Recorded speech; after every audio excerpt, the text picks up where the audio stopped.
Hello, welcome back to this episode of I don't know what I'm doing with my life and I'm not sure why I own it. We're working again on my '06 Silverado. Now this has been a really good truck. It's only got 93,000 miles on it, but it has also lived in Michigan its whole life. And as you can see, and probably hear by the wind, it's fall and winter is on its way. And recently I just discovered that I have a very bad fuel leak. Now, I went through and I looked at several different options as far as fuel lines and making my own. And Dorman does make a kit that is a full stainless kit. It's a hard line. It's a full, basically, replacement from front to rear.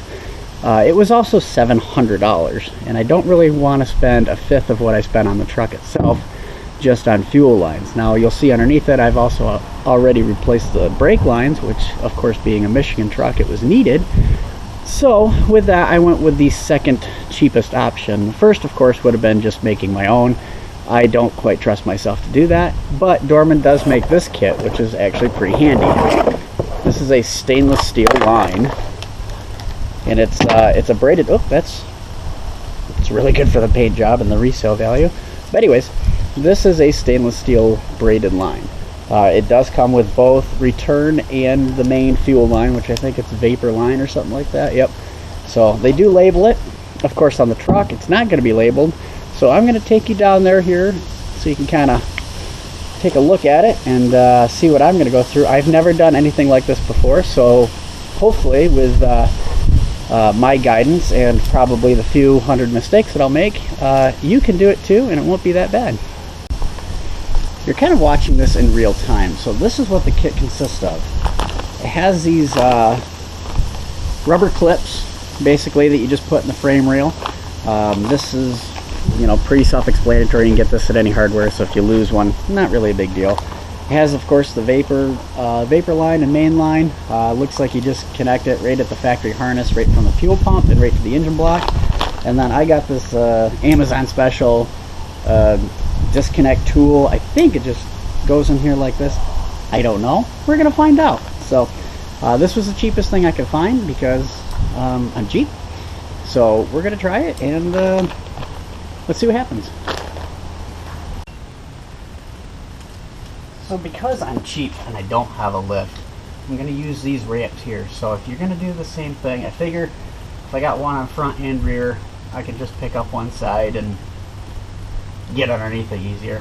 If you're going to use these, I would suggest having your life insurance up to par.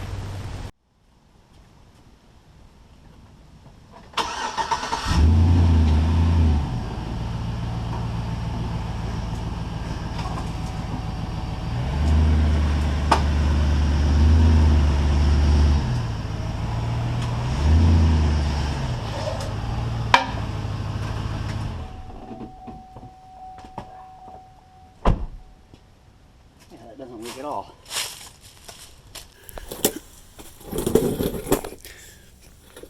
Okay, this is kind of what I'm dealing with. And you can see we've got a lot of bad lines. Oh, look. Aha.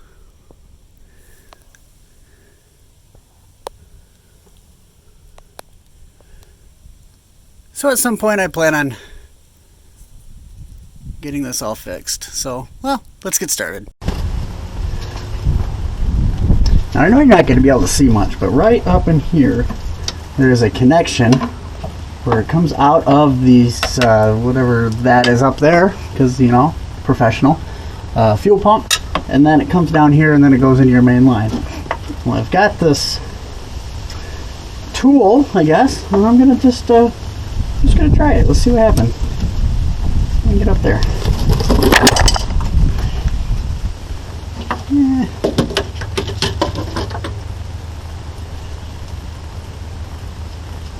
That's not good.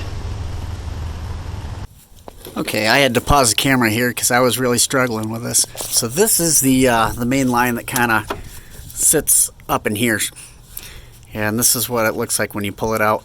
Now you can see there's I still have an O-ring stuck in there.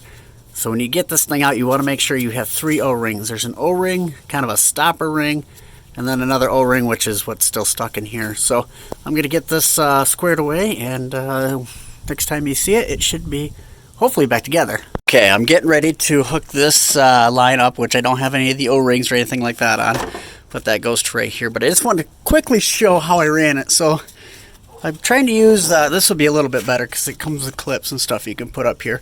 But I have it ran through the channel here just like it would from the factory, just kind of following it up.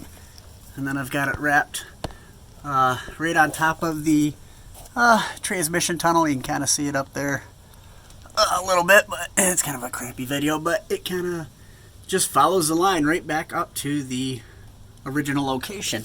Now with that, you want to make sure that when you're dragging this, of course mine doesn't look all that great because it's rusty and full of mud, but when you're dragging this line through this channel here, especially down in here, you want to make sure and clean this out, because I ran into the case where that was caked full of mud, which is what that is there, and you want to make sure that's cleaned out. So I just sprayed a little bit of brake cleanup in there, and that seemed to do the trick. But I'm going to get this all tidied up, and hopefully get it all squared away.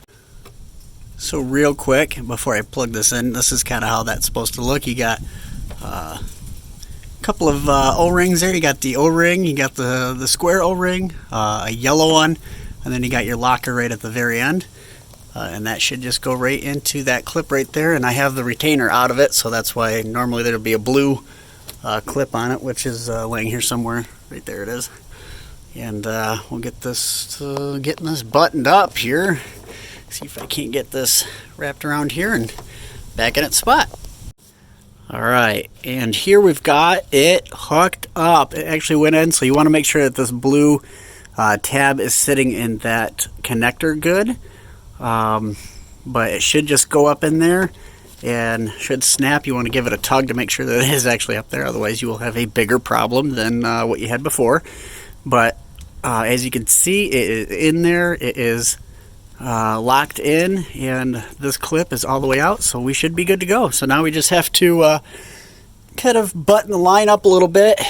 The kit does come with a return line. I don't know if I want to mess with it or not, because it's working, and I don't know. It's not in terrible shape unlike the rest of this truck, but it is working. I don't know. We'll see what happens. I'm going to try and start it and see if we got any leaks. Okay, well clearly that didn't work because it is leaking.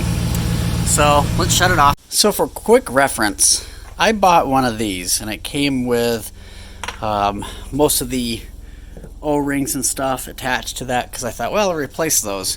But if you look, that is the factory one, and that is the one that came in the kit. I think that might have something to do with it. I'm going to put this factory one back in, and let's give it a shot. Alright, now once you have your line ran up here, you can see I've got the old one disconnected right there. This one, you're going to take this clip off, which is super easy. You just use a flathead screwdriver, and then you can just kind of pop that off if you get a little screwdriver down in between here, and or they have the disconnect tool, which I showed you in the beginning of the video. That should help. I just slid it in there and she came right out, and then you just snap it back into place, and that's it. So let's see if now I got the I pulled the fuel pump fuse on this, and that way you can drain the system and you're not peeing gas all over the place, even though that didn't really matter. But let's see if it works.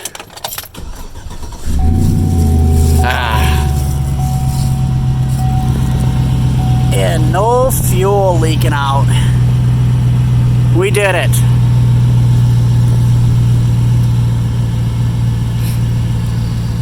Awesome. Well, I hope you found this video at least a little helpful. I know I had a heck of a time with it, but this was my first time and I was able to do it. I'm going to just go through and take all the old lines out now, but don't need to record that. So hopefully this helps you guys, and enjoy. Thank you.